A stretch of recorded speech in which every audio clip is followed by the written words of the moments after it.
SRT Fibre and experience the power of fibre technology. Sri Lanka's only super fast internet connection. SRT Fibre. Call 1212 now.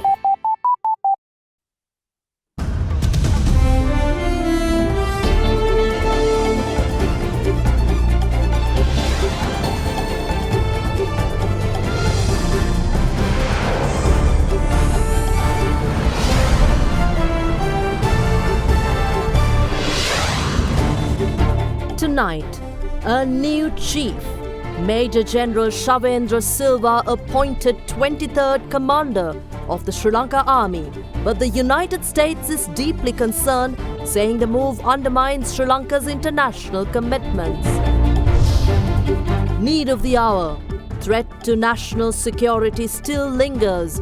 Field Marshal Sarath Fonseka blames government for failing to ensure a secure nation. A possible battleground. Government called to immediately revoke military agreements with the United States without jeopardizing Sri Lanka's non-aligned status. We will become a battle zone when those countries come into conflict with America. Choose through a vote. Joint motion with 55 UNP member signatures handed over to Prime Minister, urging a vote to decide presidential candidate. All this and much more coming up on First at 9 this Monday, the 19th of August 2019. From AdaDerana, this is AdaDerana First at 9. Nama Lifebuoy Cool Fresh සහ Lemon Fresh Menthol සහ Lemon සාරයෙන් 10 ගඳ ඇති කරන සංගුණ විස බීජ වලින් ආරක්ෂා කර ඔබව fresh කරයි. විස බීජ off, fresh එක on. Live from Studio 24 in Colombo. A warm welcome to the news tonight. In your top stories, Major General Shavendra Silva was appointed as the 23rd Commander of the Sri Lanka Army today. The new Army Commander was presented the letter of appointment by President Maithripala Sirisena, filling the position vacated by Lieutenant General Mahesh Senanayake. Lieutenant General Senanayake served as Army Commander for over 2 years. Major General Shavendra Silva was appointed as the commander of the Sri Lanka Army, effective from today by the Commander-in-Chief of Armed Forces, President Maithripala Sirisena. He was presented the letter of appointment at the Presidential Secretariat this morning. The newly appointed Army Commander was the Chief of Staff of Sri Lanka Army, as well as the Colonel of the Gajabar Regiment and Commando Regiment at the time of his appointment. A product of St. Thomas College, Matali, Major General Shavendra Silva was enlisted in the army on the 5th of March 1984. During his career spanning over 34 years, he held a number of key appointments. In 1987, he was the head of the Presidential Security Army Unit at the President's House of late President J.R. Jayawardena and commanded the 58th Division and the Commando Brigade during one humanitarian operation. Major General Shavendra Silva also commanded the 53rd Division, which is the Reserve Strike Force, and also commanded the Air Mobile Brigade. After the war ended in 2009, he was appointed Director of Operations at the Army Headquarters. The newly appointed Army Commander was also the Ambassador and Deputy Permanent Representative of Sri Lanka to the United Nations in New York during the period from 2010 and 2005. In appreciation of his service rendered to the nation, Major General Shavendra Silva was awarded the Veera Vikrama Vibhushana Award, Rana Vikrama Medal and Ranasura Medal. He made history by becoming the very first second lieutenant in the army to receive such an honour. Meanwhile, issuing a statement shortly after the newly appointed Army Commander's appointment, the US Embassy in Sri Lanka expressed deep concern over Major General Shavendra Silva's appointment. In its communique, the United States said that the allegations of human rights violations against the new Army Commander documented by the United Nations and other organizations are serious and credible. The communique went on to say, this appointment undermines Sri Lanka's international reputation and commitments to promote justice and accountability, especially at a time when the need for reconciliation and social unity is paramount.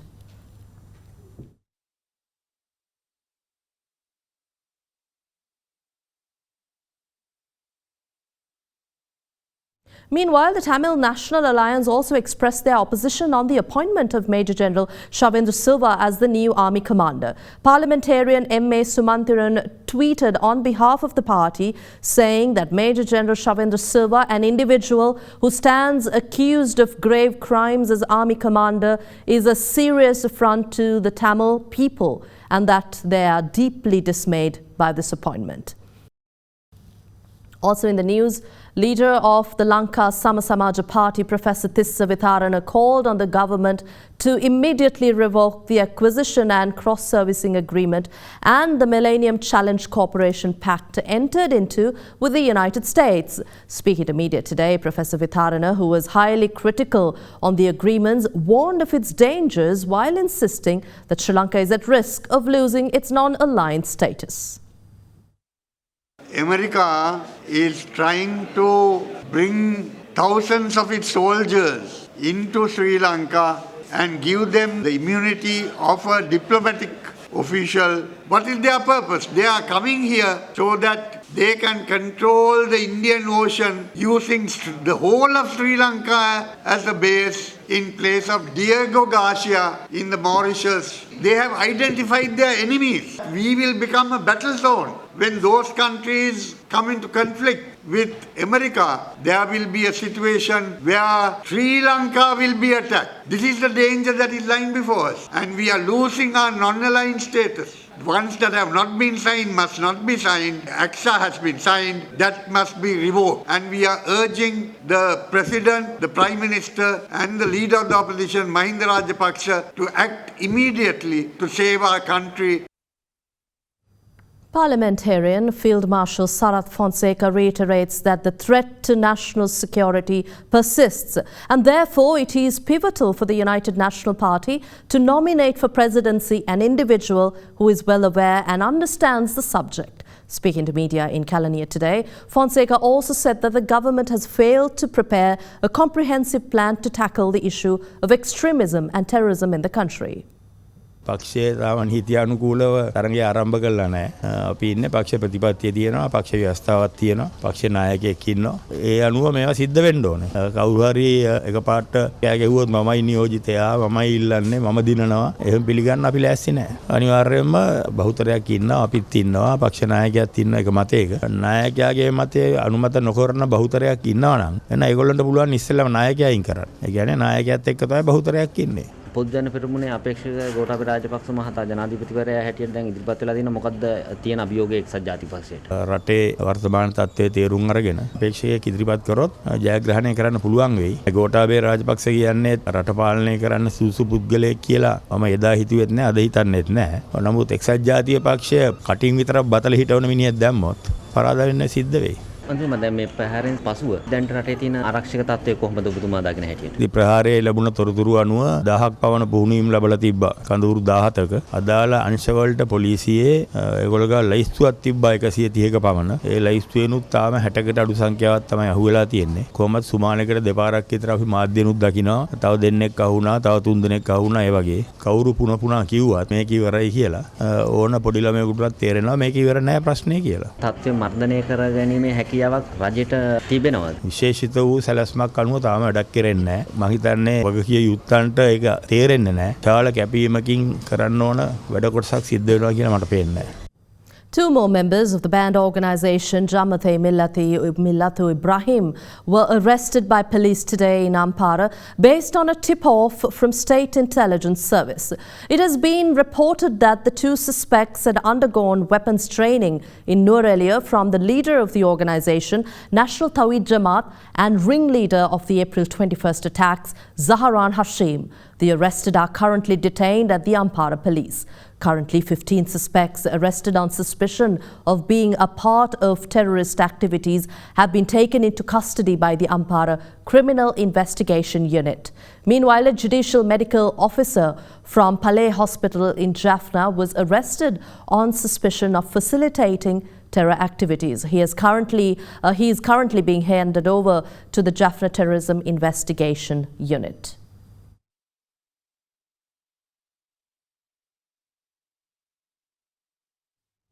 Members of the UNP requested in a letter to the leader of the party, Prime Minister Ranil Wickremesinghe, to decide on the party presidential candidate after an internal vote. Non-cabinet minister Dr. Harsha De Silva said that a decisive meeting between the Central Committee and Parliamentary Group of the UNP will be held on Wednesday. A proposal signed by 55 members of the UNP was handed over to leader of the party, Prime Minister Ranil Wickremesinghe, today, requesting that UNP's presidential candidate be named following a joint meeting between Central Committee and Parliamentary Group of the party and a vote. The proposal was handed over to leader of the UNP, Premier Ranil Wickremesinghe, by chairman of the party, Minister Kabir Hashim, and Minister Ranjit Madhuma Bandara. අපගේ මන්ත්‍රී කාණ්ඩායමත් කෘත්‍යාධිකාරී මණ්ඩලයත් ඉක්මනට කැඳවලා වැඩි දෙනාගේ කැමැත්තෙන් දිනන්න පුළුවන් අපේක්ෂකෙක් තෝරන්න කියලා තමයි කරුණු ඉදිරිපත් කරේ. පක්ෂයේ පාර්ලිමේන්තු කාණ්ඩායමෙන් 3න් 2ක් අත්සන් කළ ලිපියක් බාර දීලා කියලා තියෙනවා. දවස් 7ක් ඇතුළත මේ ප්‍රශ්න විසඳලා දෙන්න කියලා. ඉතින් දවස් 7ක් ඇතුළත මේ ප්‍රශ්න විසඳුනේ නැත්නම් අපි අපේ විකල්ප දේශපාලනික ක්‍රියාමාර්ග අපි ක්‍රියාත්මක කරනවා.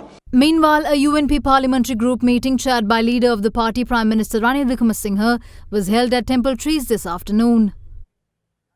සජිත් ප්‍රේමදාස මැතිතුමා එතුමා ඉදිරිපත් වෙන බව එතුමා ඉතාමත් පැහැදිලිව ප්‍රකාශ කරලා තියෙනවා. ජනාධිපතිවරණ එතුමා සූදානම් කියලා. ඒ වගේම රනිල් වික්‍රමසිංහ මැතිතුමාත් මම හිතන අවස්ථා කීපෙදී එතුමාත් සූදානම් බවක් එතුමා ප්‍රකාශ කරලා තියෙනවා. ඉතින් ඒ සම්බන්ධයෙන් සාකච්ඡා කරලා ඒ සම්බන්ධයෙන් යම් එකකතාවයකට එන්න පුළුවන්. එකකතාවයකට එන්නේ නැත්නම් සුදුසු අපේක්ෂකයා තෝරන්න ප්‍රජාතන්ත්‍රවාදී ක්‍රමවේදයකට පක්ෂය විශේෂයෙන්ම කෘත්‍යාධිකාරී මණ්ඩලය සහ අපේ മന്ത്രി කණ්ඩායම තුල සාකච්ඡා කරලා ඒ සම්බන්ධයෙන් තීන්දුවක් ගන්න පුළුවන් කියන තමයි අපි මේ වෙනකොට වෙලා තියෙන්නේ. මේක එක්සත් ජාතික පක්ෂයේ සාකච්ඡාවක් නිසා ඒ සාකච්ඡාව බොහෝ දුරට අනිද්දා පවත්වන්න බලාපොරොත්තු වෙනවා.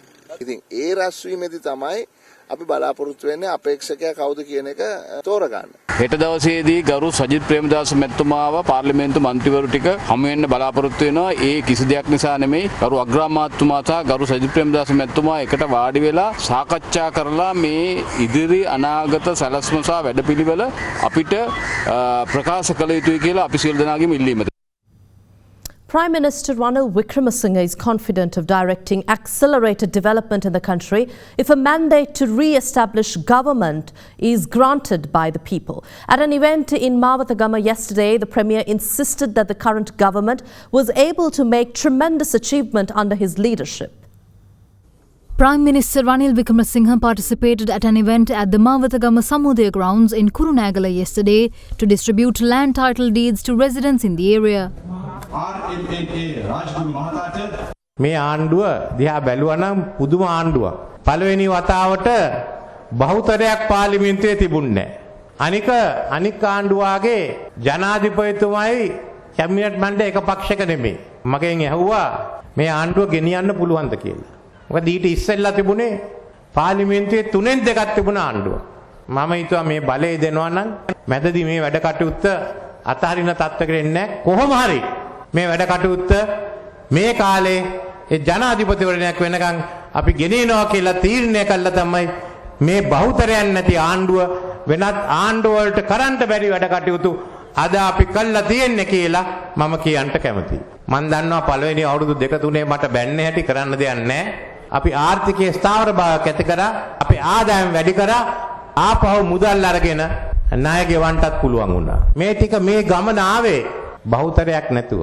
එන සැරේ බහුතරය ලැබලා අපි ඔක්කොම තනතුරු අරන් ස්ථාවර භාවය අරගත්තාම මේ වැය 10 ගුණයක දියුණුවක් ඊට වඩා දියුණුවක් අපි පෙන්වන්නම් කියලා මම කියන්න කැමතියි. UPF MP Dr. Sarath says that the upcoming presidential election should be seen as an opportunity to punish all those who are involved and were involved in the central bank bond scam. Speaking at a book launch in Colombo today, Dr. Amanugama went on to say that those responsible for it should also not be given an opportunity to run for presidency or be granted power to form government or govern the country. Several politicians, including Speaker Karujai Surya and MP Dr. Sarath Gamage, attended a ceremony to launch Beyond 2020 Sri Lanka, authored by Dr. Sarangala Peruma in Colombo today.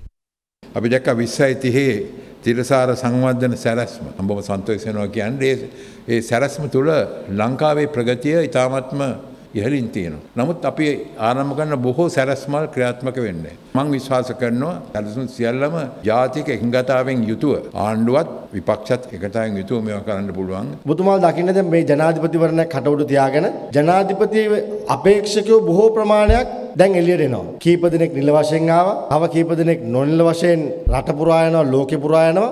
හැබැයි අපි දකින්නේ මේ අය රට හදන වැඩපිළිවෙලක් ඉදිරිපත් කරන්නේ නැතුව තාමත් අපි දුවන්නේ නායකයෝ වටේ. හැබැයි දැන් මේ රට නායකයෝ මැත්තේ ගියපු යුගය අවසන් කළ යුතු වෙනවා. අපි දැන් යා යුතු වන්නේ වැඩපිළිවෙලක් එක්ක මිසක් නායකයොත් එක්ක නෙමෙයි.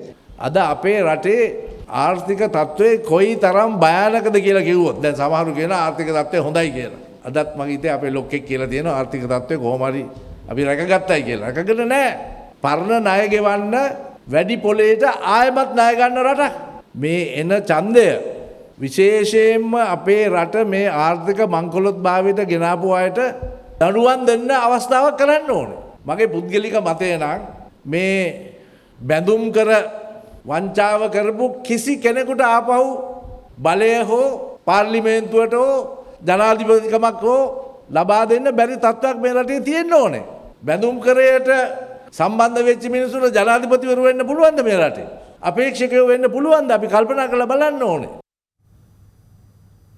Chairman of the Sri Lanka Podujana Peramuna, Professor J.L. Pires, says that once an SLPP government is established, legal action will be taken against those who fabricated allegations against their members and supporters as a way of political revenge. He expressed these views during a media briefing in Colombo today. මේ රටේ තියෙන අධිකරණ පද්ධතිය මුළු ලෝකයේම ගෞරවයට පාත්‍ර වෙලා තිබෙන උසාවි පද්ධතිය. හැබැයි විශේෂ නීති හැදුවා. විශේෂ අධිකරණ හමුවේ නඩු පැවරුවා. ගාමිණී සෙනරත් මැතිතුමාට විරුද්ධ නඩුව. මොකද්ද ප්‍රතිඵලය? චෝදනා 27න්ම නිදොස් සහ නිදහස්. ජොන්ස්ටන් ප්‍රනාන්දු නිදොස් කළා නිදහස් කළා. මේවා අපි මෙතනින් අමතක කළා දාන්නේ නැහැ. අපේ රටය බලයට ආවයින් පස්සේ අපි විශේෂ අධිකරණ හදන්නේ නැහැ. හැබැයි බොරු සාක්ෂි ගොතපු බොරු නඩු පවරපු අධිකරණ පද්ධතිය විකෘති කරපු ඒ පුද්ගලයන්ට විරුද්ධව අපි විශාල ප්‍රමාණයක වන්දි ඉල්ලා අපි නඩු පවරනවා. Meanwhile, removal of election campaign posters of the SLPP candidate Gotabaya Rajapaksa commenced from the Hambantota district today. The decision to remove the posters was made following instructions by the SLPP candidate. More developments here at home is coming up after this short break. To stay with us.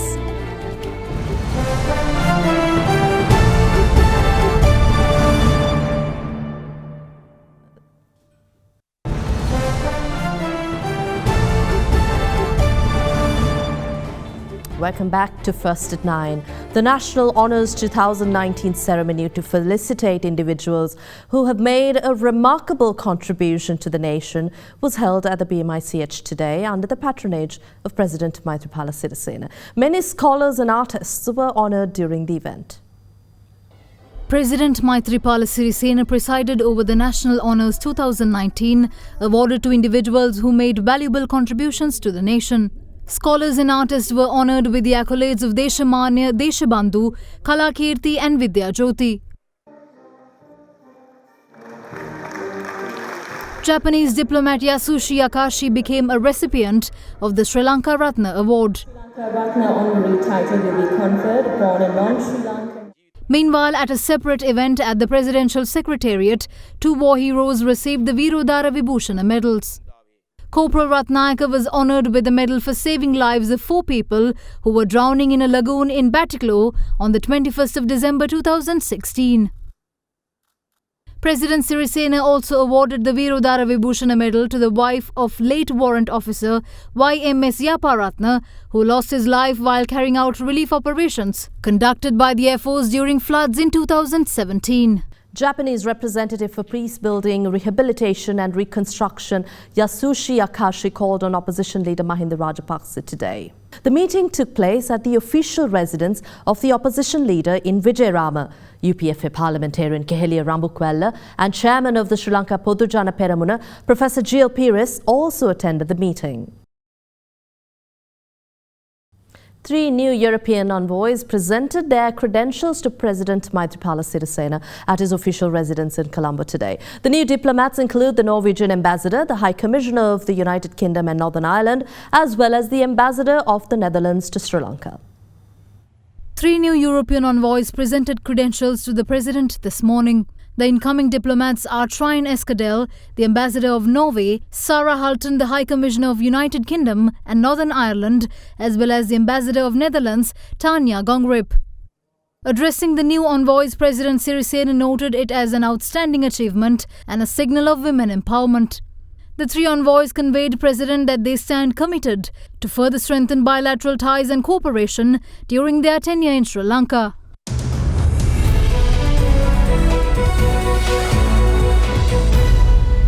Welcome back. Taking you to business news, the Gujarat Chamber of Commerce and Industry expressed their interest in promoting trade and investment in Sri Lanka, particularly in the areas of agro-processing industries, textile, petrochemicals, spices and tea. The Board of Investment of Sri Lanka held a business and investment forum at the Gujarat Chamber of Commerce and Industry in Ahmedabad in India recently, which saw the participation of over 100 leading Indian businessmen from Gujarat. Speaking at the forum, President of the Gujarat Chamber of Commerce and Industry, Durga Bash, said that he believes Gujarat entrepreneurs will consider investing in Sri Lanka due to benefits of the free trade agreement inked between Sri Lanka and Singapore. Delivering the keynote address, Minister of Development Strategies and International Trade, Malik Samaravikrama, focused on Sri Lanka's promises as an investment destination and invited all Indian investors to Sri Lanka in order to enjoy the geographical advantages.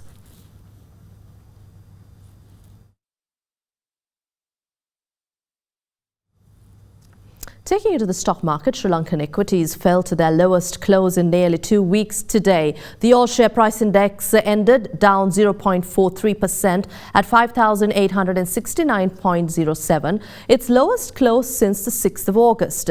Meanwhile, foreign investors exited from risky assets for the third session as they sold a net 19 million rupees worth of shares. Turnover was 622 million rupees, lower than this year's daily average of about 655 million rupees so far this year. Last year's daily average came at 834 million rupees. And in the currency market, the Sri Lankan rupee ended weaker at 177 rupees and 30 cents against the US dollar compared to Friday's close of 177.15 to 25. Here's a look at how the Sri Lankan rupee traded against other major currencies during the day today.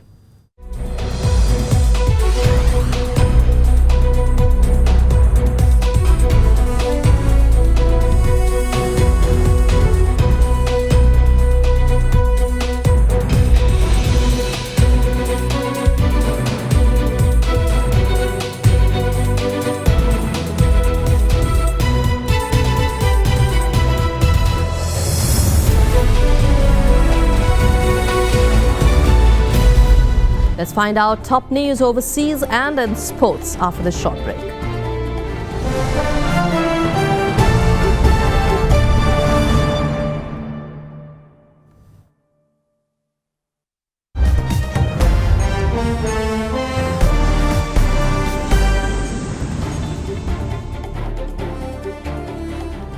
Welcome back. Taking you to news overseas. An Iranian tanker sailed through the Mediterranean towards Greece today after it was released from detention of British overseas territory. Gibraltar and Tehran said that any US move to seize the vessel would have heavy consequences. The seizure of the tanker by British Royal Marines near Gibraltar on the 4th of July after suspicions that the tanker was carrying oil to Syria in violation of European Union sanctions led to weeks-long standoff between Tehran and the West. It also heightened tensions on international oil shipping routes through the Gulf. Gibraltar, the British overseas territory, lifted the detention order on Thursday Thursday, but on Friday, a federal court in Washington issued a warrant for the seizure of the tanker and oil it carries and nearly $1 million. Washington wanted to detain the tanker on the grounds that it had links to Iran Islamic Revolutionary Guard Corps, which it has designated a terrorist organization. Gibraltar, however, said it could not comply with that request because it was bound by EU law. And closer to home, some schools reopened in Indian-administered Kashmir today, but only a few students turned up amid ongoing tensions over the Indian government's shock decision to strip the region of its special status 2 weeks ago. A lockdown remains largely in place in the Muslim-majority Kashmir Valley, but authorities said they were reopening nearly 200 primary schools in Srinagar, the largest city. Despite the security clampdown in Kashmir, there have been frequent protests against the loss of special status, and some have turned violent.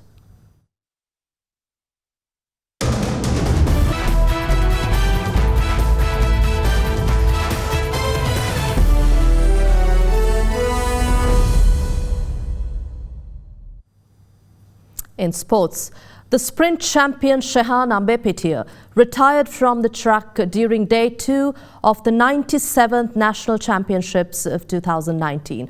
Named the fastest junior athlete in South Asia back in 2007, Shehan Ambepitiya ended his athletic career with a timing of 21.52 seconds in the 4th heat of the men's 200-meter event. Beginning his career 16 years ago, Shehan emerged from Janadipati Vidyalaya in Rajagiriya. However, it was during his tenure at Gateway College, Colombo, that he started his illustrious journey in the national arena. Up to date, Ambepitiya stands as the only Sri Lankan triple gold medalist at the Commonwealth Youth Games, as he achieved the feat at the 2008 Championships in New Delhi, recording 3 new meet records in the 100 meters, 200 meters and 4x100 meter event. Taking you to tennis, Russian Daniil Medvedev clinched his first Masters 100 title with a 7-6, 6-4 win over David Goffin in the final of the Cincinnati Masters yesterday. It was the second title of the year for Medvedev, who had lost finals on the past 2 Sundays to Nick Kyrgios in Washington and Rafael Nadal in Montreal. The pressure perhaps showed in the final game when Medvedev hurled his racket to the ground after losing a point, but he went on to win his 5th title in 2 years.